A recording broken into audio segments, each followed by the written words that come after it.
We'll be moving on to the questions and answer session now. I will ask all of the presenters to come back on screen now. In addition, we will now be joined also by a number of other experts, Sheila Nolan, Michael Galvin, Clodagh Whelan, and Declan Wilson from here in the department. We will also be joined by Ray Ryan's revenue colleague, Jerry Corcoran. So now I'll begin with an apology because I have 15 or 20 questions that we will be able to take now. There are quite a few others that are very detailed. As I had said at the beginning of the presentations, any questions that we don't deal with in the Q&A session, we will come back to you by email. So your questions will be answered, and in some cases, that's probably the better way to answer them because some of them will require quite detailed answers. It will be difficult to give verbally. So I'll begin with a nice easy one. I think this one's for Justin. Does a consignment of pet food containing small quantities of ABP require a health cert? Hi Tom. Yeah, like that's very easy to answer. Yeah, yes it does. It does. Like there's no lower limit, so there's no exclusion. So if it contains any animal byproduct, then it needs a health cert. Yeah. And what sort of commodity codes do products like that need? The commodity codes, Tom, are laid down in the legislation that Ruth quoted, 2658 of 87. There's a lot of different ones for different types of pet foods. So you need to just go in there and check. But if anyone has a specific query or can't work out their specific product, you know, we're happy to help if we can at all. Okay, I'll move on to a number of other ones. Third country suppliers of feed to Ireland need an EU representative, but is it the position that the EU representative has to be based in Ireland, or can they be based in another European Union country? I don't know who should or could answer that question, but it's certainly one that we've actually had from 5 or 6 different people. So I wonder, Paul, I see Paul raising his hand there. Thanks, Tom. Yes, I think I mentioned this during the course of my presentation, that a registered third country representative can be based in any EU member state, and they effectively act as the ambassador for the third country feed business for the rest of the EU. So there's one TCR for all 27 EU member states, regardless. So, for example, a GB company, if they didn't want to appoint a third country representative in Ireland, in theory, yes, they can go to Greece or Germany or France or Poland or wherever, and the competent authority in that prospective member state will then carry out the necessary checks to ensure compliance with EU law. And while we're on that subject, I have a couple of more related ones. Third country reps appear to be a very popular query this morning. Because Northern Ireland is considered to still be under single market and customs unions rules, can a third party rep be based in Northern Ireland? Is a question that we've had. And I don't know if that's one that we're able to answer. Yeah, it's an interesting question, and it's one that we have asked specifically of the European Commission. And the Commission actually came back to us and said, yes, you can have a third country rep in Northern Ireland.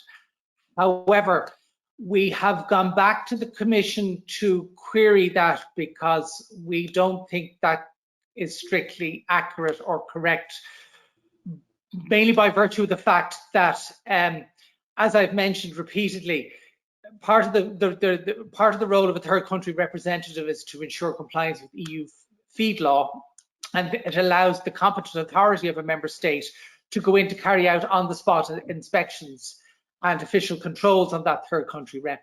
However, a third country rep based in Northern Ireland, obviously we can't, or no other competent authority of any other member state can just go into Northern Ireland and inspect the third country representative based there. So we think there's either an error of geography or some error of interpretation by the Commission or the Commission's representative. So we've gone back to clarify that, and we'll have to advise people at a later date what the de facto position is with regard to that question. Okay, well, because that's the case, then what I would recommend to anyone who has that query then is that they send in that query to us specifically by email, and that means that we'll be able to keep those to one side, and when we have a proper answer for that, that's fully clarified, then we'll be able to go back to them with that answer. So I'll ask everyone to do that. Incidentally, I know that a number of people had asked for my email again. It's tom.fabozzi, that's F for Frank, ABOZZI, that's at agriculture.gov.ie. So any queries that you have, you can send in to me. Any requests for slides, you can send in to me. I'm afraid we're still on the third country reps again. There are all sorts of interesting little lacunae in relation to this. Someone is asking, and it kind of goes from something that you just said there, Paul. Someone is asking, is it up to DAFM or up to other EU agriculture ministries, I suppose, to audit third country reps?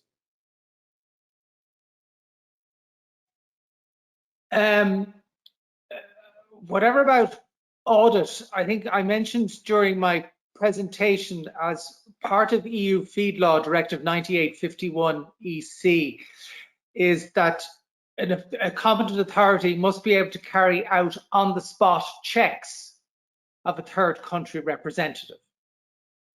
So therefore, we have to be able to go in and carry out our official controls, which would be, documentary checks, batch records, hygiene, HACCP, all of the normal official controls that we would carry out.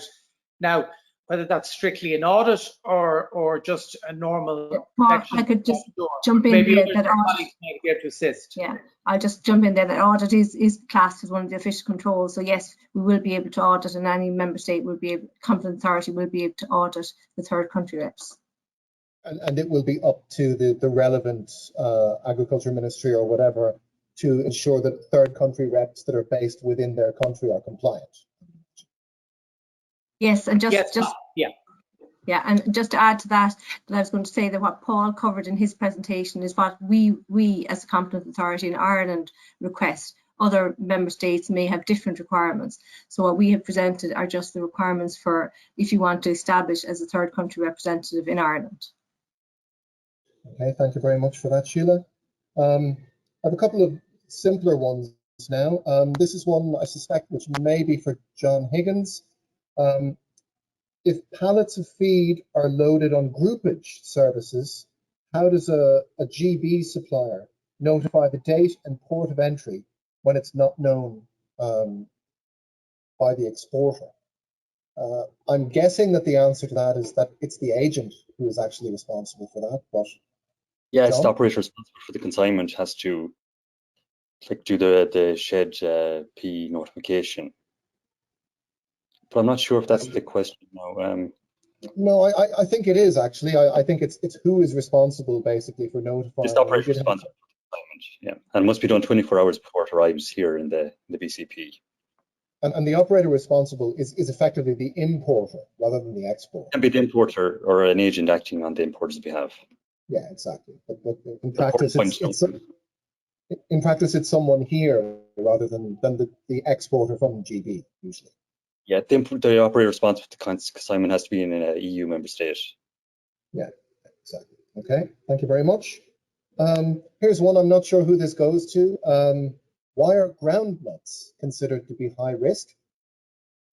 Anyone know that? Yeah, I can add on that. So groundnuts are listed in that specific legislation. There's specific legislation that covers products of high risk. That includes food and feed. And groundnuts are there because of the aflatoxins, because a particular mycotoxin that may be present on the groundnuts and peanuts. Okay, thank you very much, Sheila. We've got a couple of questions on this one. Does someone who is importing organic fish feed via Northern Ireland have to give advance notice to the department that it's coming via Northern Ireland? There's probably two aspects to that in terms, and I'll be guided by others in terms of the fish feed element, but in terms of the advanced notification, Regulation 10 of SI 22 of 2020, there's a lot of twos in that, states that it's imports from third countries. And as we know, Northern Ireland is part of the customs union, no longer part of the EU, but so therefore is not technically classed as a third country, and it's therefore imports from Northern Ireland do not require advance notification. Okay, thank you for that, Paul. This is another procedural one, and so go ahead, Ray. Sorry, Tom. Yeah, just the checks to be done by Northern Irish, at the Northern Irish point. If it's coming in from GB to Northern Ireland, any checks will be completed there, and then once it's cleared, so an import formalities will be completed from a customs point of view, and any SBS related checks will be completed at the point of importation in Northern Ireland, and then they're in free circulation and can move down here having completed all the checks. Okay, thank you very much for that. This is another procedural one, and I expect it might fall to John again. Is it enough to have the representative's approval number, or do you also need their contact details on the labels when they're coming in? On the health cert, it has to be the approval number. The rules on the labelings might get that person's contact details and get back to them on that. Okay, that's fine. We'll get back to them on that. Should someone notify, this is an interesting one actually. Should someone notify the department if they're importing small quantities of cattle nutritional bolus for own farm use? Is that covered under the general regulations? Sorry, Tom, what was the product? It's small quantities of cattle nutritional bolus, B-O-L-U-S is the way it was spelled. I don't know what bolus is, but I expect that some of you do. It's a dose.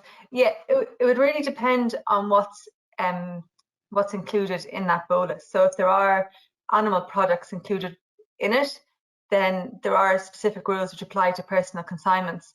And it would depend on what type of animal product. So obviously if there's any meat, which there wouldn't be in a cattle bolus, but for example, any product with meat or dairy in it cannot be brought in as a personal consignment. But other products have a 2 kilo weight limit for personal consignment use. So it would be very specific on what that consignment is. So we would need to see ingredients list, etc. Okay, so I would suggest to the person in that case who posted that question that if they have specific products in mind, that they might actually get in touch with us and we might be able to answer that in some more detail. Let me see, I've already asked this one. Why is a health cert required for gelatin-coated vitamins when it's not required to import the vitamin itself? I think I know the answer to this, but I'm not a qualified vet, so I think I'll leave it up to you. Yeah, I'll probably take that one, Tom.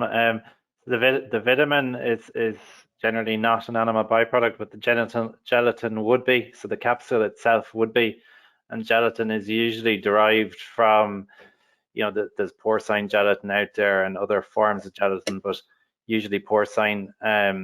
So like there would be animal disease risks and hence the health cert is required then to satisfy the requirements and satisfy the competent authority here that there's no importation risk from that particular product. So it's the gelatin in the capsule, it's not the vitamin itself is the issue, yeah. That's what I had thought would be the case. Thank you very much for that, Justin.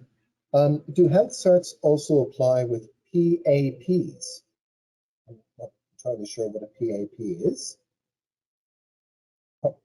Products of... That's processed animal protein. Yes. Okay. That's Justin again, I think. Yeah. Sorry, Tom, I thought you said EAP. I was wondering. So yeah, PAP is PAP, or processed animal protein. So that's produced through rendering of animal byproducts into a kind of a loose meal that's incorporated in some cases into things like pet food and that fish feed, if it's not of non-ruminant origin. So again, it's an animal byproduct defined by the IBP regs and therefore requires a health cert. And on that table 1 that I put up, it's product number one. It's the row number one on that. So it's the requirements laid out in that row would have to be met. And it's important to point out too that PAP can, depends on the species it was derived from. That species, depends then on what species it can be fed to. So for argument's sake, ruminant PAP can't be fed to any species non-ruminant PAP can be fed to fish and different things. And there's some changes in the offing in the legislation actually at EU level over the next few months that could further increase the amount of PAPs that can be fed to farmed animals.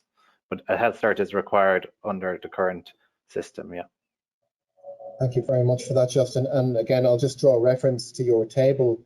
I know that we only got that up satisfactorily sort of halfway through the presentation. So anyone who wants to contact me, I'm happy to send them Justin's presentation and indeed all of the presentations if they want them. So I've given you the email address a couple of times. I'll give it again at the end. Are there veterinary control requirements for control of feeds with no animal product which are not in a high risk category? That almost sounds like a riddle to me, but maybe someone knows the answer to that. I can answer that. I think there are no veterinary requirements, so that falls under us. So there are no veterinary requirements if the feed does not contain animal byproducts or is not groundnuts or also the hay and straw. So we have to include those. So they are the products that do not contain animal byproducts but have veterinary requirements on them, hay and straw. So all the others, they don't require veterinary checks, but as I said, the pre-notification in terms of pre-notifying feeding stuffs division as well as the third country reps may apply. Okay, and I don't know if you know the answer to this one, Sheila. So they probably don't need to come through a BCP then, if they don't fit any of those categories. Yeah, no, they do not need to. So again, the products that require checks and require those veterinary checks need to come into a BCP. So for us, in terms of the non-animal byproducts feed, that is the groundnuts. And so for the ones that require the veterinary checks, as I said, are those that contain animal byproducts or the hay and straw. All the others are free to come in through any other ports. Okay, thank you very much for that. One specifically for Paul. Is there a date that you have in mind for putting up the updated register of third country reps on the department website? Do we have a list of third party reps on the department website? Yeah, that's an ongoing work in progress, and it should have been updated a couple of weeks ago. I'm surprised that it hasn't. So I'll check that after this meeting and ensure that it is up to date. But we constantly are getting and receiving applications for third country representatives, and we're approving them. So that's a constant movable feast. But yeah, we'll make sure we have the latest updated version on the website. But yes, we are required, similarly as we are required to list registered and approved feed business operators under EU legislation, we're required also to put up the list of third country reps. Very good. Okay, and I have the same question or a very similar question for Ava in relation to third country importers of medicated feed. Do we also have a list of that on the website, or will we have a list of that on the website?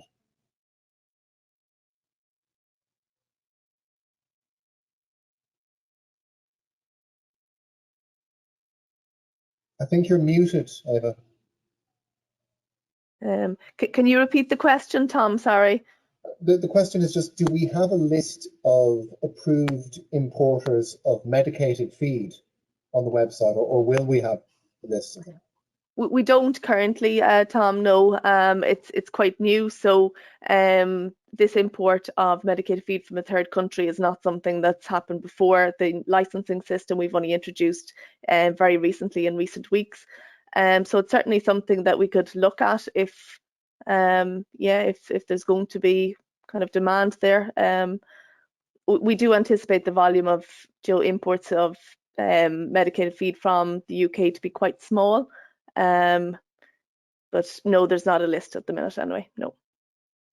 Okay, all right, thank you very much for that. Just a few more now before we finish. For palletized feeds imported on pallets containing animal products, what constitutes a seal?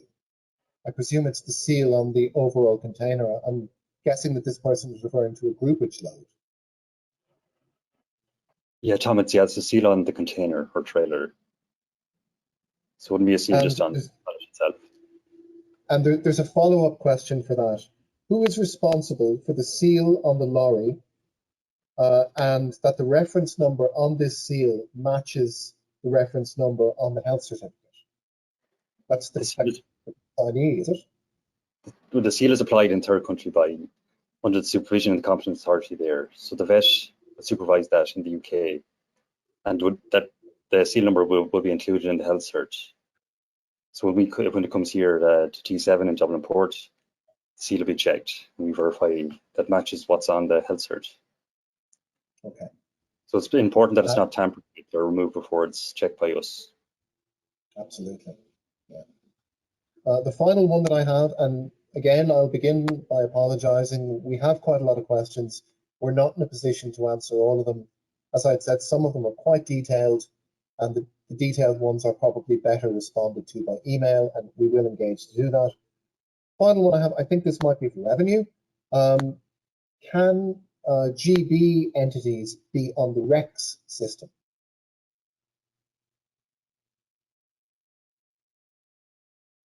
I'll answer that. The answer is no, they cannot. The REX is for exports only. So there's no point in an import or in an export from GB registering.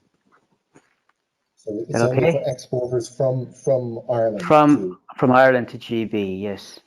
Yeah, okay, very good. Okay, thank you for that, Shane. Okay. Everyone, I think for the moment we might leave it there. I'm conscious of the time. We're an hour and a half into the webinar now.